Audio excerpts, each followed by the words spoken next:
Hello और नमस्कार मित्रों, मेरा नाम है सोनू सिंह और हमारे हेलो मित्र के आज इस कार्यक्रम में आज हमारे मेहमान हैं आदरणीय श्री रामकिशुन यादव जी। आपके बारे में परिचय देने की आवश्यकता मैं नहीं समझता हूं, क्योंकि इस क्षेत्र की राजनीति में आपने काफ़ी लंबे समय से अपना एक सक्रिय योगदान दिया है। और जहां तक मैं समझता हूं कि आपके बारे में एक बात फेमस है कि चंदौली ज़िले में एकमात्र ऐसा नेता है जिसको इस आधुनिक राजनीति में जन नेता की उपाधि मिली हुई है। वैसे बहुत सारे नेता यहाँ पर इम्पोर्टेड आते हैं और फिर अपना ऐसा कहा जाता है कि माल समेट के वो चले हुए जाते हैं, और यही कारण है कि चंदौली को जो विकास मिलना चाहिए आज भी उस विकास की राह चंदौली जो रहा है। तो सर, हम इस चर्चा की शुरुआत करेंगे एक प्रश्न से कि दो छवि आपके पास है। एक तो आप एक ऐसे परिवार से आते हैं जिनका अपने आप में एक राजनीतिक था, सामाजिक प्रतिष्ठा थी, वो एक प्रतिष्ठा आपके साथ है। और दूसरा कि आप खुद जिस दल की राजनीति करते हैं उस दल का काफ़ी वर्चस्व रहा और आपका भी अपना एक सफलतम राजनीतिक दौर कह सकते हैं उसको, क्योंकि ऐसा नहीं कि आप 4-5 साल रहे और चले गए रहा। तो आप अपने आप को किस पहचान के साथ ज़्यादा कंफर्टेबल पाते हैं, जिस पारिवारिक परंपरा से आप आते हैं या उस दल को आप मानते हैं? देखिए, परंपरा पिताजी का जो विरासत थी, जो उनका राजनीतिक और सामाजिक जो संस्कार मिला जी, उस पर भी चल करके और स्वयं भी आम जनमानस के लिए काम करना, उनकी भावनाओं को समझना और इस जनपद चंदौली के विकास के लिए तत्परता के साथ, पूरी निष्ठा और लगन के साथ काम करने की इच्छा शक्ति रही है। उसी का परिणाम है कि लोग महसूस करते हैं कि एक सामान्य जन नेता के रूप में आपको पहचान बनी है। जी, मैं ये जानना चाहता हूं कि जब कई बार चुनाव संपन्न होते हैं तो जनता के ऊपर भी दोष मढ़ दिया जाता है कि उनका जो वोट करने का पैटर्न है वो ठीक नहीं है, और भी अन्य शिकायतें होती हैं। तो जिस तरह से जनता आज वोट कर रही है, जो पैटर्न में जो शिफ्ट हुआ है, जो बदलाव हुआ है, उसको लेके आप क्या कहना चाहेंगे? क्या आपका भी लहजा शिकायती है या कुछ ऐसी चीज़ें हैं जो हमारी तरफ से चूक हो रही है? जो हम राजनीतिक दल के लोग परोसते हैं जी जनता को, उससे जनता प्रभावित होती है और फिर उस पर खरा उतरने की बजाय राजनीतिक दल जब उससे मुकरते हैं तो जनता को थोड़ा कष्ट होता है। तो फिर वो जनता कुछ निर्णय लेती है अलग ढंग से जी। तो उसका परिणाम होता है कि विकास भी बहुत अवरुद्ध होते हैं। ये आप देख रहे हैं कि एक बार एमपी एमएलए या जनप्रतिनिधि होने के बाद जो जनता ने उम्मीद कर रखा है उस पर पॉलिटिकल लोग जब खरा नहीं उतरते हैं तो जनता के अंदर ये भावना थोड़ा तकलीफदायक होती है और फिर वो कभी कभी ऐसा निर्णय ले लेती है कि उसका आश्चर्यजनक निर्णय होता है। एक नगर पालिका मुगलसराय का आपने देखा जी कि कई राजनीतिक दलों को धत्ता बढ़ाकर एक निर्दल को और किन्नर को जिता दिया। तो इसी का परिणाम है निराशा का। जब राजनीतिक दल के प्रति निराशा बढ़ती है तो कुछ इस तरह की भावनाएं बढ़ती हैं। जी, चूँकि अब आप सांसद रहे हैं, आप पूरे चंदौली के ऊपर आपकी नज़र रहती है, लेकिन मुगलसराय विधानसभा से भी आपका काफ़ी जुड़ाव रहा है। क्या आपको लगता है कि जो मुगलसराय की जनता है वो अपना मत देने में मैच्योर है, परिपक्व है? नहीं, बिल्कुल है, मैच्योर है, परिपक्व है, ठीक निर्णय ले लेती है। लेकिन वो बताए ना कि जो हम परोसेंगे, राजनीतिक दल जिस चीज़ हो तो ज़्यादा प्रभावशाली जो हो जाता है फिर उसके साथ लोग घूमते हैं। जी, जहाँ तक आपने हमारे विषय में कहा है, मैं 2 बार विधायक रहा, मेरे पिताजी 3 बार यहाँ एमएलए रहे, ब्लॉक प्रमुख रहे, डिस्ट्रिक्ट बोर्ड रहे 1948 में। जी, हमको जब अवसर मिला है तो मेरे सामने एक ही लक्ष्य था कि जनपद का विकास कैसे हो। जी, आपने देखा होगा लोकसभा में भी ऐसे ऐसे सवाल उठे हैं जिस पर हमको मिला टॉप 10 सांसदों में जी नंबर 9 पर हमको स्थान मिला और अपनी बात को रखने का अवसर मिला। मैं आपसे ये कहना चाहूँगा चंदौली के विकास की भी बहुत सी संभावनाएं बाकी हैं जी। लेकिन जब हम सांसद थे या विधायक थे तो बहुत से ऐसे काम हुए हैं जिनका यहाँ इस वक्त गिनाना बहुत उचित नहीं है, सब लोग जानते हैं। एक उदाहरण दूंगा, मैं पहली बार एमएलए हुआ, माननीय नेताजी श्रद्धेय नेताजी राजनारायण जी की पुण्यतिथि में रामनगर बेनिया के मैदान में आए थे। मेरा उस दिन कोई लोकार्पण और शिलान्यास नहीं था। मैंने आदरणीय नेताजी से जब कहा कि मेरे क्षेत्र का एक भी लोकार्पण और उद्घाटन नहीं है, नितिन गोलकर का डीएम था, डीएम बनारस का कौन है, नेताजी ने पूछा तो उसने कहा सर मैं। कल मेरे विधायक का कैसा आप इनसे संपर्क नहीं हो पाए। उन्होंने कहा आप कैसे डीएम हो कि मेरे विधायक से संपर्क नहीं हुआ। उसके बाद उन्होंने मुझे कहा क्या चाहते हो। मेरे दिमाग में कुछ उस समय नहीं था। बचपन में मैंने पढ़ा था, सुना था कि लाल बहादुर शास्त्री गंगा जी पौड़ के पढ़ने जाते थे जी। वो मेरे दिमाग में आया। मैंने कहा लाल बहादुर शास्त्री जी पौड़ के गंगा जाते थे रामनगर पढ़ने, आप एक मिनी पुल दे दीजिए।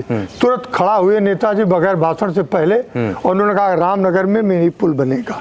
ये एक विकास की शुरुआत थी जी। और नेताजी ने उसको दिया और कार्य शुरू हो गया। माननीय अखिलेश जी जब मुख्यमंत्री हुए तो उसको पूरा किए, लेकिन अप्रोच रोड थोड़ी रह गई थी, उसको श्रेय लेने के लिए दूसरे लोग के। लेकिन आज रामनगर का बच्चा बच्चा इस तरह का जानता है। तो विकास के लिए ऐसे चीज़ें बहुत होती। उस समय मैं विधायक था, मैं एमपी हो गया। एक ढाब क्षेत्र है रमचंदीपुर गुबराहा, गंगा जी दो भाग में वहाँ बढ़ जाती जी। एक ढाब क्षेत्र में बहती, वहाँ 6 महीना लोग न जा पाते हैं ना आ पाते हैं, ना ऐसे आना जाना होता था।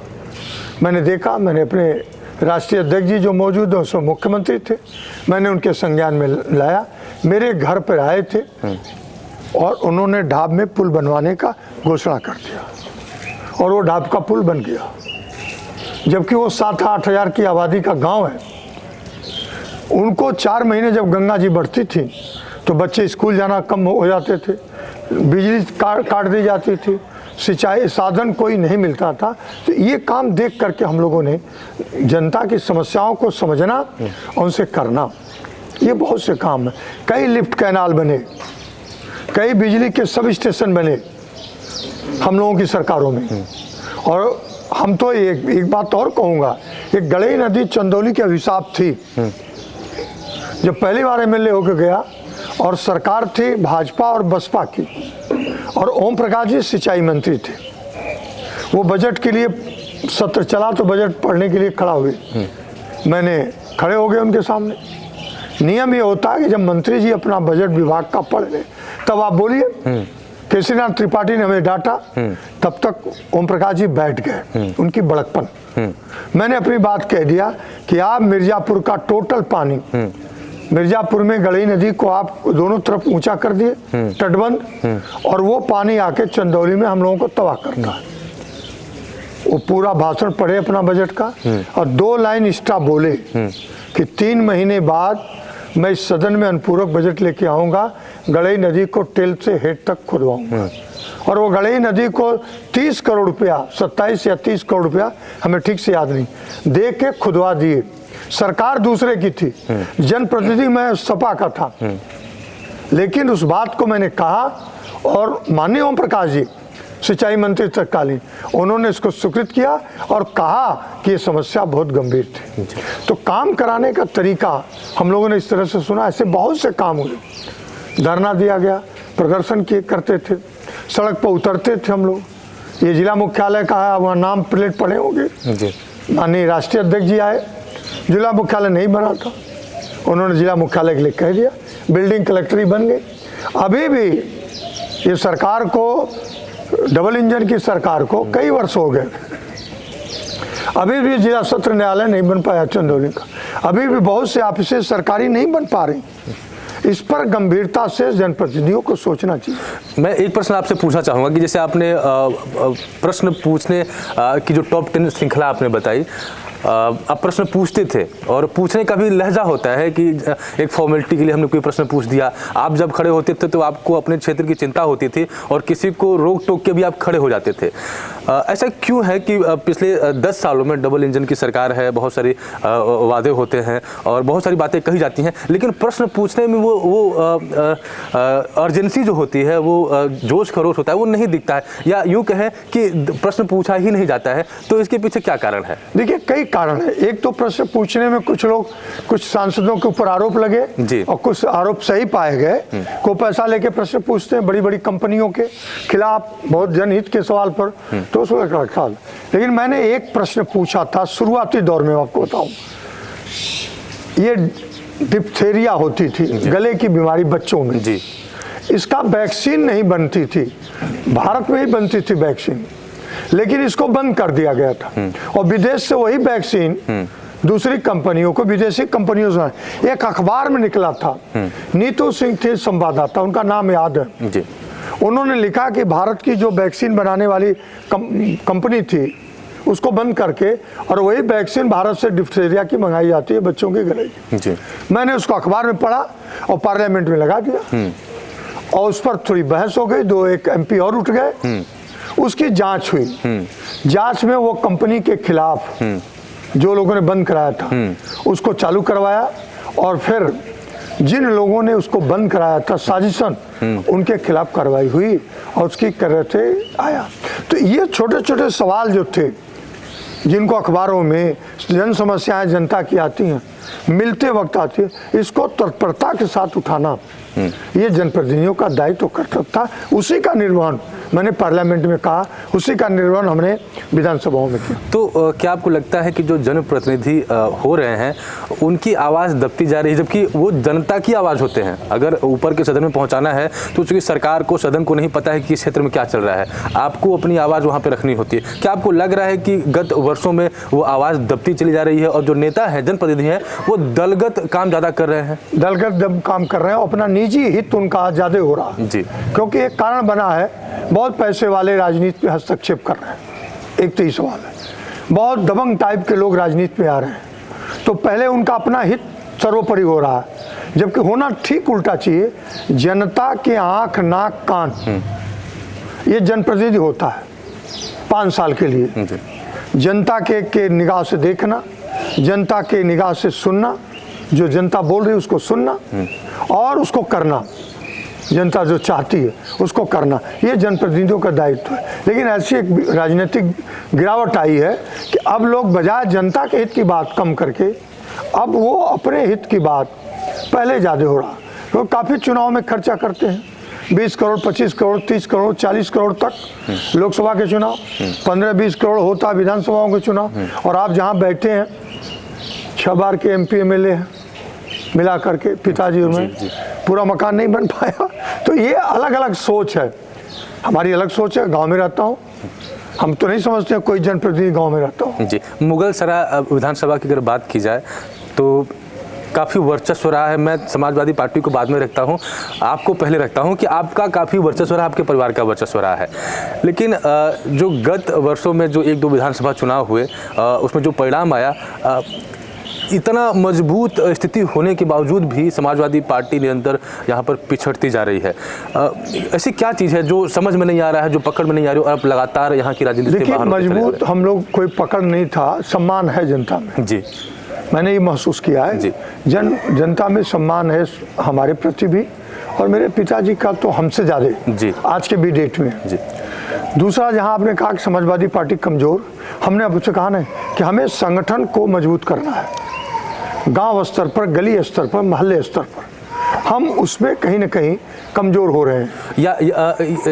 ये भी बातें उठती हैं कि सही प्रत्याशी का चयन नहीं हो पा रहा है, क्योंकि वोट अब भी है। मैं क्षेत्र में घूमता हूँ, आपका नाम लिया जाता है, समाजवादी पार्टी को एक मजबूत पार्टी की तरह लोग देखते हैं, लेकिन ये भी एक पक्ष है कि शायद सही प्रत्याशी का चयन नहीं हो पाता है। आप इसे कहाँ तक सहमत हैं? देखिए, सही गलत का सवाल नहीं है, पार्टी का सर्वोपरि होता है जी। जो निर्णय हो जाता है वो स्वीकार कर लिया जाता है जी, बशर्ते अब जिसको निर्णय मिला, जिसको चुनाव लड़ना है, उसकी भी गतिविधि इसमें चुनाव जीतने और उसके हारने में उसकी योगदान रहता है जी।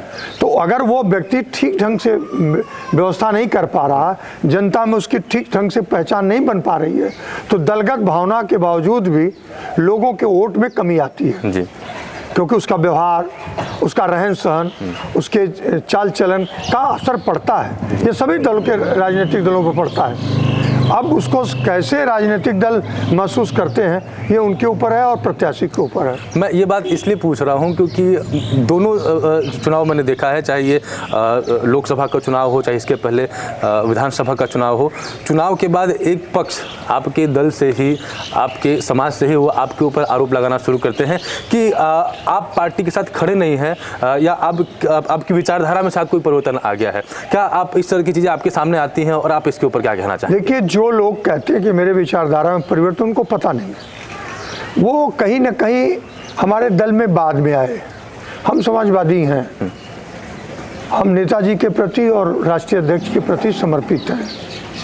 और जिन लोगों का आरोप है तो उनको तकलीफ इस बात का है कि वो लोग चाहते हैं कि जब तक ये लोग हैं तो हम लोगों का प्रभाव नहीं बन पाता। तो काम करो ना, जनता में काम करो। मेरे पास भी एक ही वोट है, पोलिंग बूथ पर जाता हूँ तो एक ही वोट डालता हूँ। मेरे प्रभाव में वोट है नहीं है। मैं जब समाजवादी पार्टी में हूँ तो लोग समाजवादी पार्टी को वोट कर रहे हैं, जो हमारे समर्थक हैं, जो हमारे शुभचिंतक हैं। लेकिन जिन लोगों का ये आरोप है कि नहीं वो सहयोग नहीं करते हैं, तो उनको पता नहीं है कि वो कितने दिन। और जो लोग इस तरह का आरोप लगाते हैं, मैं उनका चाल चरित्र चेहरा जानता हूँ। बहुत से ऐसे लोग हैं जिनके घर का वोट भी उनके कहने पर नहीं है, तो वो आरोप बहुत पहले लगाते हैं। उनका आरोप लगाने का काम है, काम वो कम करते हैं और सो ज़्यादा करेंगे। जब समाजवादी पार्टी की लहर हो, जब समाजवादी पार्टी के काम हैं, पीडीए गठबंधन है, सब लोग वोट दे ही रहे हैं, तो क्या मतलब है 7 दिन पहले, 8 दिन पहले छोटेलाल खरवार को वोट मिल रहा, टिकट मिल रहा हमारी पार्टी से, और वो 1.5 लाख के लगभग जीत रहा है। तो वहाँ कौन सा है? वो भी तो चंदौली में। हम चले गए आजमगढ़, लालगंज में हमारी ड्यूटी लगा दी गई, वहाँ भी लोग जीते। यहाँ भी हम आए तो मैंने कहा वोट देना है समाजवादी पार्टी को। वोट दिया लोगों ने।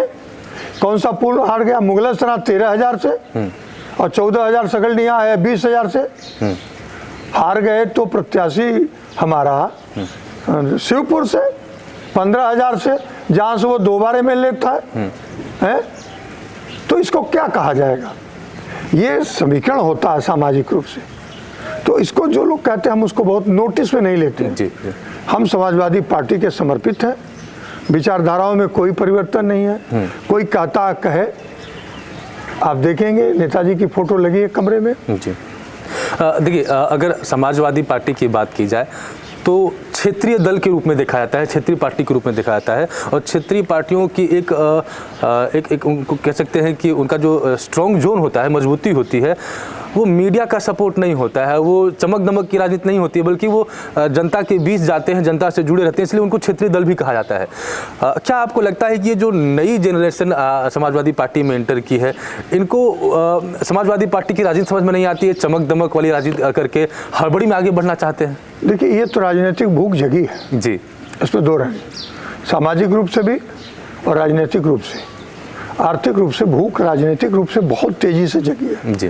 तो ये कोई बहुत गलत नहीं है, ये ठीक है, लेकिन उस चीज को समझने की कोशिश है जी। आज का नौजवान बहुत बड़ी जिम्मेदारी अपने कंधे पर लिया है, लेकिन उसमें से बहुत से नौजवान उन जिम्मेदारियों को समझ नहीं पा रहे हैं। चमक दमक के सहारे वो बढ़ना चाहते हैं। परिवार में भी जिम्मेदारी ले लिया आज का नौजवान। आप देखते होंगे सामाजिक शादी विवाह में नौजवानों की भूमिका ज्यादा है। और कल हम लोग भी नौजवान थे तो वो जिम्मेदारी हमने मजबूत किया था।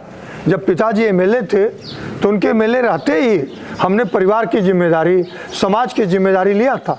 वो जिम्मेदारी नौजवानों को लेना चाहिए और उसका बखूबी निर्वहन करना चाहिए। सिर्फ ऊपर नहीं, ज़मीनी स्तर से भी उनको जिम्मेदारी लें तो उनकी कामयाबी उनकी चरण चूमेगी। आप समाजवादी पार्टी से आते हैं और काफ़ी कद्दावर नेता के तौर पे आपको देखा जाता है। आपका एक वर्चस्व रहा है यहाँ की पॉलिटिक्स में। नेताजी के जाने के बाद ऐसा माना जाता है या ऐसी बातें भी उठती हैं कि आपको वो वर्चस्व नहीं दिया जा रहा है, क्योंकि जिस क्षेत्र में नए प्रत्याशियों को लॉन्च किया जा रहा है वो अपना एक स्थान बनाएंगे, लोगों के बीच पहुँचेंगे। आप ऑलरेडी वहाँ पे पहुँचे हुए हैं। ऐसा क्यों है कि आपको दरकिनार किया जा रहा है? क्या जो नया नेतृत्व है? दरकिनार का कोई सवाल नहीं है जी। पार्टी में मिलते हैं, चुनाव वोट पड़ते हैं। नेताजी से के प्रति हम लोगों का ज़्यादा रहा। ये नई जनरेशन है, इनको लगता है कि एक आदमी की प्रतिभा बहुत बड़ी है, ऐसा महसूस करते हैं। तो उनको सिवा आलोचना के अलावा समालोचना भी करने, हम लोगों की बहुत सी कमजोरियां भी होती हैं जिसको हम ठीक करते हैं, सुधारते हैं, और नई चीज़ हम सीखते भी हैं। तो उनके यहाँ सीखने की परंपरा नहीं है, अपनी कमजोरी को समझने की परंपरा नहीं है। इसलिए उनको लगता है कि नहीं नहीं हम कर लेंगे। तो अगर वो कर लें और जिम्मेदारी ले लें तो उनको कौन रोक रहा है? कोई रोक तो नहीं रहा है। जहाँ तक मेरे व्यक्तित्व का सवाल है या मेरे काम करने का, मैं आपको फिर कह रहा हूँ, मैं व्यक्तिगत रूप से भी, अभी आप देखे होंगे कार्ड, मैं 11 साल से जनप्रतिनिधि नहीं हूँ, लेकिन लोगों के बीच में जा रहा हूँ, तो यही प्रभाव है, यही दबाव है। तो मैं उसी के ऊपर जाना चाहता हूं कि आप पॉलिटिक्स में हैं, लेकिन इलेक्टोरल पॉलिटिक्स से आप दूर होते जा रहे हैं। 11 साल एक बड़ा समय होता है, क्यों आपको टिकट नहीं मिल पा रहा है? क्यों आप पटल पर नहीं आ पा रहे? देखिए, ये तो राष्ट्रीय अध्यक्ष जी संगठन को, दल को, सत्ता को चलाने के लिए लोग निर्णय करते हैं जी। उनका निर्णय सर्वोपरि होता है जी। अब उनके निर्णय में कहीं न कहीं अच्छाई बुराई या कोई चीज आती है तो वो स्वयं उसके हो समझता हूँ, समझते हो कि रामकिशुन मजबूत नहीं है जी, और ये कैंडिडेट मजबूत है, तो उसको दिए और जीता भी। नहीं, अभी लोकसभा जीता। जो पिछला लोकसभा था, कुछ दिन पहले ही प्रत्याशी को यहाँ पर लगाया गया और चुनाव में हार भी हुई, तो आपको इस बात का मलाल नहीं होता है कि ये तरीका गलत है? ये है। तो मैंने ये बात उनसे कहा, मैंने राष्ट्रीय अध्यक्ष जी से इस बात को कहा कि पहले बता दिया जाए, सबको पहले समझा दिया जाए, तकलीफें होती है टिकट न मिलने का, तो पहले उनको बता दिया जाए, कोई मलाल नहीं होता है, कोई दिक्कत नहीं होती है। अच्छा, वो गठबंधन इतना बड़ा था तो उस गठबंधन का पूरे प्रदेश में जो आया, सपा बसपा का गठबंधन का जो रिजल्ट आया, हम लोग, हमारी पार्टी तो 5 ही जीती, और एक हफ्ते बाद ही या 15 दिन, 1 महीने बाद ही सुश्री मायावती जी ने गठबंधन तोड़ लिया जी। इस बार हम लोगों ने, इंडिया गठबंधन ने तय कर लिया, और देखिए 37 सीटें जीते समाजवादी पार्टी, 6 कांग्रेस भी जीत लिया।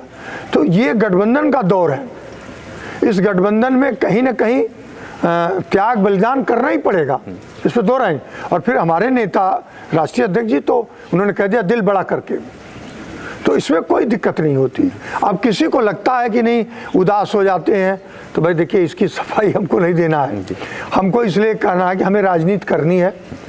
और मैं एक बात आपसे कहूँगा कि हम लोग समाजवादी सोच के हैं, और वो सोच इस ब्लड में है, और वो भावुक होंगे आप या और लोग होंगे बैठे हैं। जिस नेताजी ने, जिस श्रद्धेय नेताजी ने बौरी में 1, 2, 3 बार आए हों, मेरे पिताजी को लेके गए, उनका अपोलो जैसे दिल्ली के हॉस्पिटल में इलाज कराए, तब तो मैं एमएलए भी नहीं था, तब तो मैं एमपी भी नहीं था, तो मैं एक पार्टी का जिला अध्यक्ष था। मेरी घटना में नेताजी की आंखों में आंसू आ गए। ऐसे महान नेता के प्रति समर्पित थे, और उनके उत्तराधिकारी समाजवादी पार्टी के सर्वे सर्वा माननीय राष्ट्रीय अध्यक्ष जी हैं। पार्टी के प्रति हम सब लोग उनके साथ हैं। आप इलेक्टोरल पॉलिटिक्स से 11 साल से दूर हैं, आप चुनाव में नहीं आ रहे हैं, तो एक निश्चित तौर पे एक कैंडिडेट के तौर पे एक मायूसी तो होती ही होगी। क्या कभी आप इस तरह का विचार आता है कि आप अगर इसके अलावा कोई और विकल्प मिलता है तो आप? कोई विकल्प सवाल नहीं है विचार करने का, क्योंकि कई बार ऐसे बहुत चर्चाएं बीजेपी के साथ चर्चाएं होती हैं, बहुत चर्चाएं होती हैं, ऐसा नहीं है। चर्चाएं करने वाले, ये अफवाहों का बाजार तो बड़ा गर्म होता है ना, इसके कोई हाथ पैर नाक कान नहीं होते, उड़ गई तो उड़ गई। कई बार जगह मिलता है, तो जगह मिलती है गलत लोगों ने, तो मैं जहां हूं देखिए है ना। अच्छा, एक वीडियो वायरल हुआ था, आप जो आदरणीय अखिलेश यादव जी हैं उनके साथ आप बात कर रहे हैं, और आपका तेवर बड़ा चढ़ा हुआ था, आप सामने खड़ा होकर आपने साथ बात करने का मेरा लहजा। हाँ, तो किसी ने बोला कि शायद कुछ बात को लेकर तलखियां आप लोगों के बीच आ गई। कोई तलखियां नहीं, कोई तलखियां नहीं। क्या प्रकरण था? वो प्रकरण ये था कि वो बुलाए, कलम लग के जिताइए, तो हमने कहा ये सब आपको धोखा देंगे। क्या नहीं दिए? संजय चौहान धोखा नहीं दिया, ये राजभर धोखा नहीं दिया, ये एक मौर्य जी थे निशा धोखा नहीं दिए। तो हम लोग थोड़ा महसूस कर दिए, ये नहीं कहना चाहिए था, तो बाद में धोखा मिला, लेकिन धोखा तो हुआ। हमने कहा ये सब लोग आपको धोखा दे रहे हैं। और देखिए, राजनीति में धोखा खा जाना अच्छी बात है, किसी को धोखा नहीं देना। मैं अपने नेता को धोखा नहीं दे सकता हूँ जी। ये जो बाई इलेक्शन अभी हुआ है, जिस तरह से लोकसभा के परिणाम आए थे समाजवादी पार्टी के पक्ष में, तो ऐसा माना जा रहा था कि बाई इलेक्शन में भी अच्छा खासा दबदबा रहने वाला है, पर परिणाम इसके बिल्कुल उलट आया। और आप कह रहे हैं कि गठबंधन का समय चल रहा है, तो कहाँ पे समस्या हो गई? गठबंधन के लोग साथ नहीं आ पाए? देखिए, ये उपचुनाव सत्ता का है पहले था, दूसरी ये तानाशाही और दबंगई का चुनाव हो गया। आपने देखा वीडियो कितनी वायरल हुई, किस तरह से गुंडैयां की गई, किस तरह से मतदाताओं को मतदान देने से रोका गया, किस तरह से वो महिला सीना तान के खड़ी हो गई, अपना पर्चा पर लेके गोली मारो लेकिन वोट डालूंगी। जहां इस तरह की भावनाएं हो, सरकार चाहती हो कोई वोट न डाले, सपा समर्थकों को रोको, वहां तो अब खड़ा होना पड़ेगा। तो इसके पीछे आप ये मानते हैं कि ये सत्ता का चुनाव था और जो सत्ता में है वही दबंगई है जी, गुंडई है, तानाशाही है, और कुछ नहीं है। जनता तो चाह ही रही है तो कल चुनाव हो जाए, आम चुनाव हो जाए, देखिए परिणाम आ जाएगा जी। एक आखिरी प्रश्न मैं आपसे मुगल सराय के ऊपर लेना चाहता हूं। जिस तरह से मुगल सराय में फोटो की, वीडियो की, सोशल मीडिया की पॉलिटिक्स हो रही है, कहीं ना कहीं मुगल सराय का जो विकास है वो बहुत पीछे जा चुका है। आज आप नाले देखेंगे, सड़कें देखेंगी, ऐसी कोई जगह नहीं इसके ऊपर बात की जा सके। क्या लग रहा है कि क्यों ये चीज़ें हो रही हैं? लगातार काम पीछे पिछड़ता जा रहा है, एक पार्टी आगे बढ़ती चली जा रही है, कहाँ पे खामी देखते हैं आप? देखिए, नगर पालिका मुगल सराय का विकास अरुद्ध है, इसमें दो राह नहीं है। डबल इंजन की, ट्रिपल इंजन की सरकार थी, कोई काम नहीं कर रहा इन लोगों को, न कर रहे हैं। जहाँ तक विकास की बात है, पूरे चंदौली की में 5 MP हैं, पार्लियामेंट में इस क्षेत्र से जाने वाले 5 MP हैं। माननीय राजनाथ सिंह रक्षा मंत्री, माननीय वीरेंद्र सिंह समाजवादी पार्टी, माननीय साधना सिंह, श्रीमती साधना सिंह राज्यसभा सांसद, श्रीमती दर्शना सिंह राज्यसभा सांसद, डॉक्टर विनोद बिंद भदोई यहीं से गए हैं, विधायक हैं, लेकिन इन लोगों के चंदौली विकास में पिछड़ रहा है। तो इसकी जिम्मेदारी केवल सिर्फ भारतीय जनता पार्टी की है, क्योंकि वो काम नहीं करना चाहती। और ये चंदौली नहीं पिछड़ रहा, पूरे प्रदेश में विकास कार्य नहीं, सिर्फ धार्मिक भावनाओं को और कुछ जज्बाती उन्माद को पैदा करके सत्ता में बने रहना चाहती है भारतीय जनता पार्टी। उसी का परिणाम है, चाहे नगर पालिका मुगल सराय हो और चाहे पूरा जनपद चंदौली हो। एक पुल नहीं बनवा सके गंगा नदी पर, आज तक एक पुल नहीं बन पाया, एक सब स्टेशन नहीं लग पाया चंदौली में बिजली का। नहरों ने, कमलापति जी ने जो जाल बिछा दिया था, उन नहरों का रखरखाव नहीं कर पाए। जो राजकीय नलकूप हैं उनको ठीक से चला नहीं पा रहे हैं। जो मुख्यालय बनना चाहिए वो मुख्यालय नहीं बन पाया। और हम लोगों ने जब एक बार जिला तोड़ दिया हमारी पार्टी ने, तो उसका खामियाजा हम लोगों को मिला, खामियाजा मिला हमारी पार्टी को। नतीजा है फिर हमको बनवाना पड़ा, कोर्ट से आया तो जिला बन गया। जिला बने इतने दिन हुआ और सबसे ज़्यादा शासन भारतीय जनता पार्टी का है। क्यों नहीं सब ऑफिसें बन पाती हैं? तो इच्छा शक्ति जनप्रतिनिधियों के पास नहीं है। एक जनप्रतिनिधि के तौर पे ऐसी बहुत सारी समस्याएं हैं चंदौली में जिनसे आप अवगत हैं। ऐसी कौन सी समस्या आपको दिख रही है जहां पे इमीडिएट अटेंशन की आवश्यकता है पर सरकार उसके ऊपर कोई एक्शन नहीं ले रही? देखिए, चंदौली एक धान का कटोरा कहा जाता है जी। यहाँ का किसान धान के ऊपर, खेती पर निर्भर है, कोई उद्योग नहीं है। यहाँ में सबसे बड़ी समस्या है कि यहाँ रोजगार के, कृषि का दोनों विकास, सर्वांगीण विकास हो, ताकि किसानों की आय भी ठीक हो। आय का नारा देते हम 2 गुनी आय कर देंगे, खाद का दाम बढ़ गया, न्यूनतम समर्थन मूल्य नहीं बढ़ा रहा है, वही हालत है। लागत खर्च बढ़ रहा है धान पर, गेहूं खेती पर। एक साहूपुरी फैक्ट्री यहाँ बनी थी, 416 एकड़ में वो फैक्ट्री, कुल मिला के 710 एकड़ में है। आज वो क्या हो रहा है, एक कारखाना चल रहा है इस जनपद में, बंद हो गया।